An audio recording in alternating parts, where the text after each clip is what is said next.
Un vent sibérien et des températures largement en dessous des normales saisonnières, la France redécouvre les rigueurs de l'hiver. 41 départements sont désormais placés en vigilance orange. C'est le cas notamment de la Côte d'Or. À Dijon, on prend cela avec philosophie.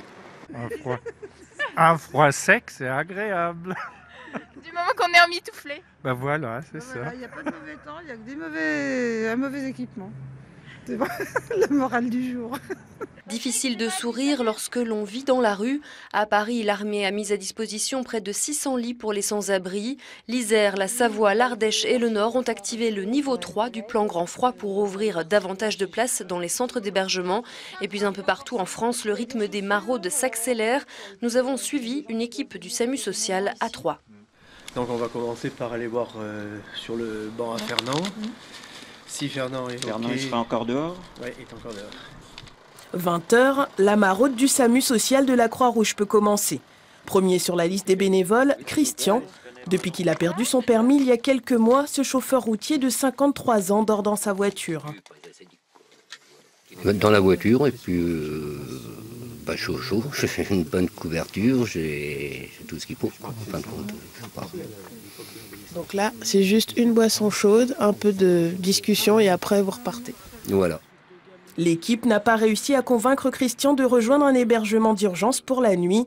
Et pourtant, avec des températures avoisinant les moins 12 degrés, c'est d'abord leur mission principale. Après Christian, c'est au tour de John.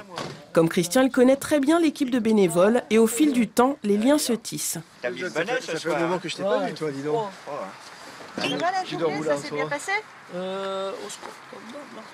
Je crois qu'on va après l'amener dans un hébergement, s'il accepte, voilà. Parce que le problème, bien sûr, c'est que chaque fois qu'on propose un hébergement, la personne doit l'accepter ou le refuser, elle est libre de son choix. Voilà. Je sais très bien qu'à cette heure-ci, je suis malade, ça fait 3 jours, j'ai été chez mon médecin traitant pour prendre des médocs pour me faire soigner. Je me dis, ça sert à rien de se faire soigner, sachant que cette nuit, il va faire moins 10 limite. Limite, les traitements, ils vont servir à que dalle parce que je vais redormir au froid. Ça veut dire demain matin, j'aurais peut-être eu chaud toute la nuit. Mais demain matin, je vais me réveiller, il va faire moins 5. Je vous dis, quand vous levez à moins 5, on a plus ou moins frissonné, voilà. Ce soir, John et son chien passeront la nuit bien au chaud dans cette auberge de jeunesse. Il occupera une des 15 places supplémentaires d'hébergement d'urgence prévues dans le département. La maraude reprend sa tournée et comme tous les soirs depuis le début de l'hiver, elle se prolongera jusqu'à minuit. Depuis cette vague de froid, certains commerçants, notamment à Lille, se frottent les mains. Tout ce qui réchauffe se vend bien en ce moment. Les ventes de batteries sont en hausse, les pharmacies écoulent leur stock de produits et les boutiques de sport ne désemplissent pas. Le réveil est difficile pour certains. 20 kilos à bout de bras, Mathieu doit démarrer sa voiture avec une batterie de secours. La sienne n'a pas résisté au froid. On a récupéré une batterie qu'on nous a gentiment prêtée et avec les câbles, on a pu démarrer alternativement la voiture. C'est pas la première fois. La deuxième depuis cette semaine. Et c'est bien connu, le malheur des uns fait le bonheur des autres. Dans ce garage, plus de clients qu'à l'accoutumée, les ventes de batteries n'ont visiblement jamais été aussi bonnes. Depuis le début de semaine, on tourne quand même en moyenne entre 5 et 10 batteries par jour, qui est quand même pas mal, quoi. C'est plus que la normale. Tout à fait. Une arrivée du grand froid qui dope le chiffre d'affaires. Cette pharmacie a tout prévu pour pallier la rupture de stock de ses produits phares. Ça booste les ventes énormément. C'est vrai qu'on avait commandé pas mal de crèmes pour les mains, stick lèvres en rapport aux ventes de l'année dernière. Et l'hiver commence finalement très tard. Donc c'est vrai que là, ça nous permet de booster les ventes. On a pas mal de stock. Dans cette grande surface de vêtements de sport, bonnets, gants, moufles et mitaines ont la cote.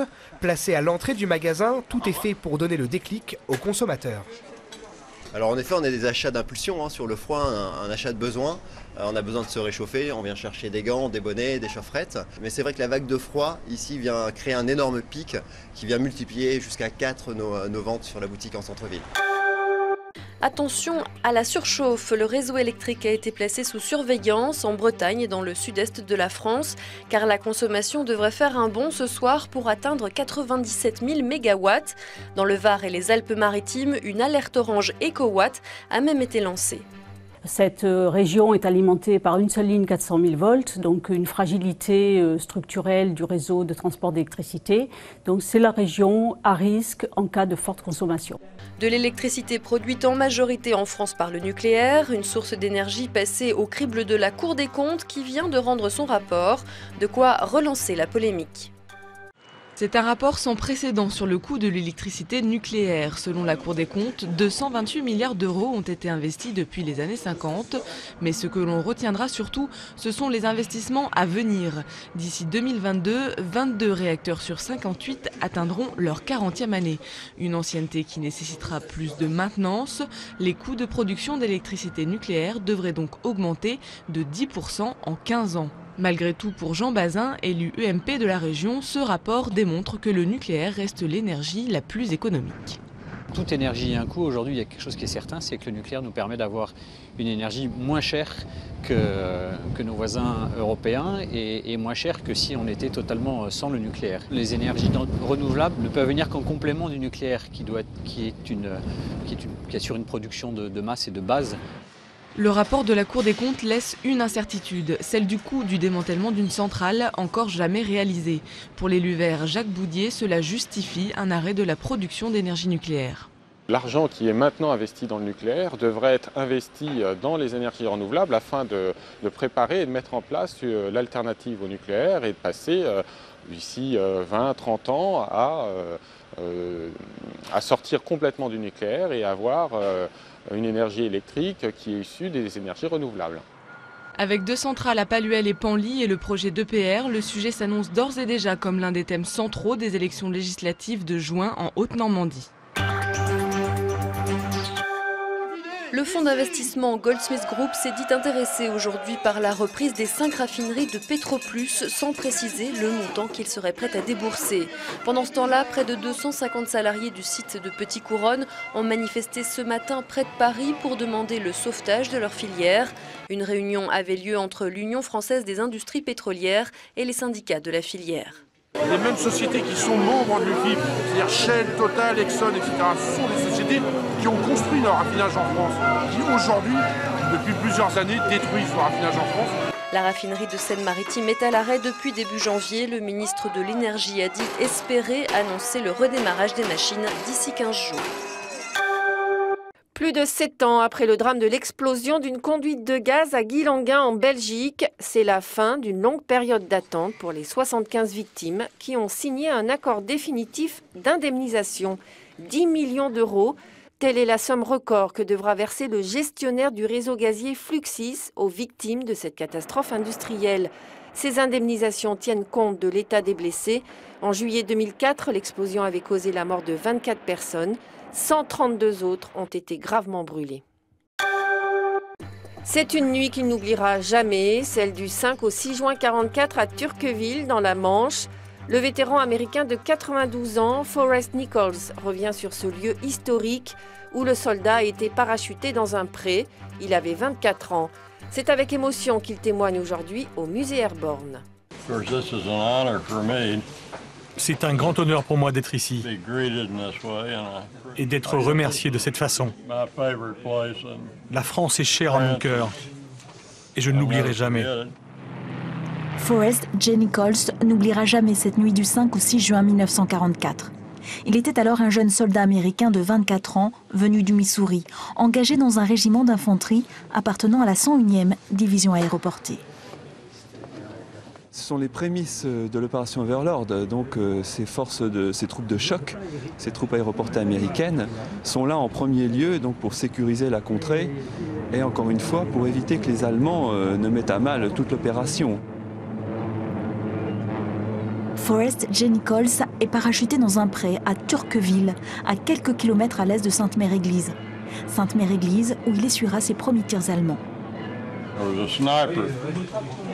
Il y avait un tireur embusqué dans l'église. J'ai été protégé par un muret et quand le type a tiré, la balle a touché le mur et non ma tête. Et si aujourd'hui encore, il a fait le voyage depuis la Floride, c'est que Forrest J. Nichols voulait partager cette histoire avec ses proches, la transmettre à son fils et honorer la mémoire de tous ses camarades tombés sur le sol normand.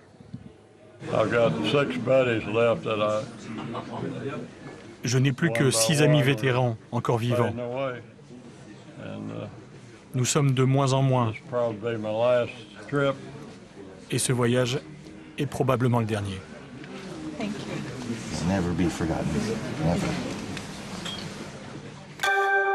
La Grande Guerre a laissé des traces dans le paysage français. Ces lieux symboliques pour l'histoire et la mémoire nationale pourraient un jour se voir labellisés patrimoine mondial de l'UNESCO.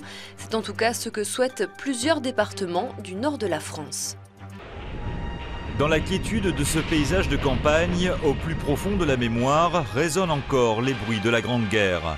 Les hommes ont disparu, mais les lieux demeurent. Plaines, collines, tranchées, massifs forestiers, fortifications, autant de sites qu'il faut aujourd'hui préserver. Regroupés en associations, une douzaine de départements de l'ancienne ligne de front de 14-18 veulent les faire inscrire au patrimoine mondial de l'UNESCO. Le recensement est en cours. Il y a dans le Pas-de-Calais des sites tels que Vimy ou Notre-Dame de Lorette qui paraissent assez incontournables.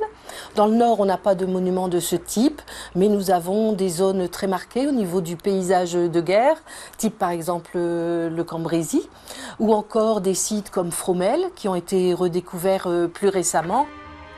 Depuis 10 ans, le département du Nord multiplie les initiatives autour de la Grande Guerre, promotion du tourisme de mémoire, constitution de réseaux de musées, échanges européens. En visant l'UNESCO, il nourrit une nouvelle ambition.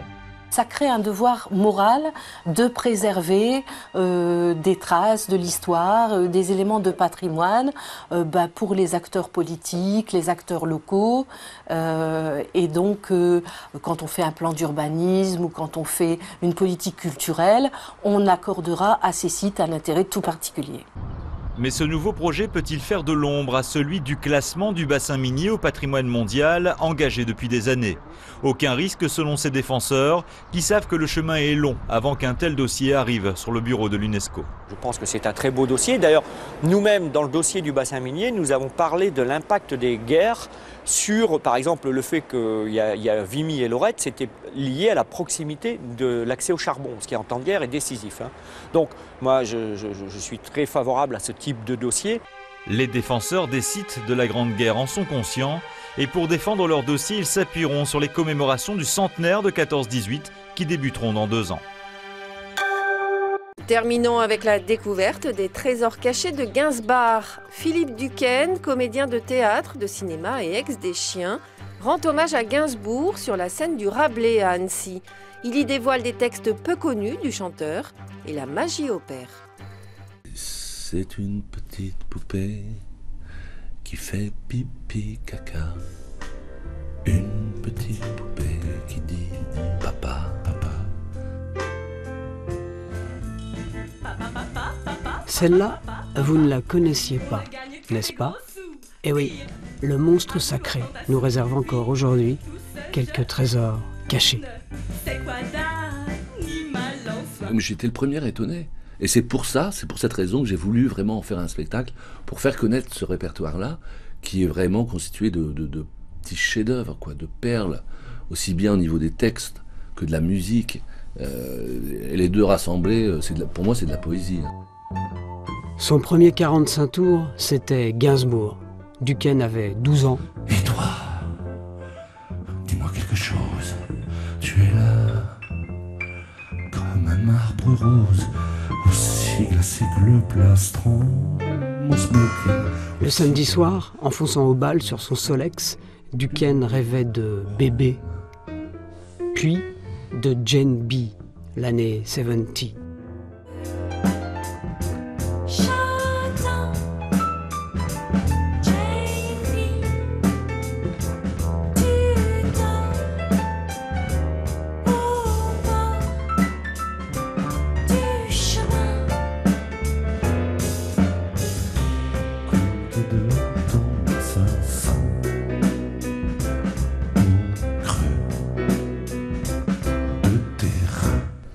J'ai l'impression de le voir, tout en le faisant. Ça, c'est très agréable. Les filles n'ont aucun dégoût. J'ai qu'une sale gueule, je suis qu'un voyou. Mais elles se pendent toutes à mon cou.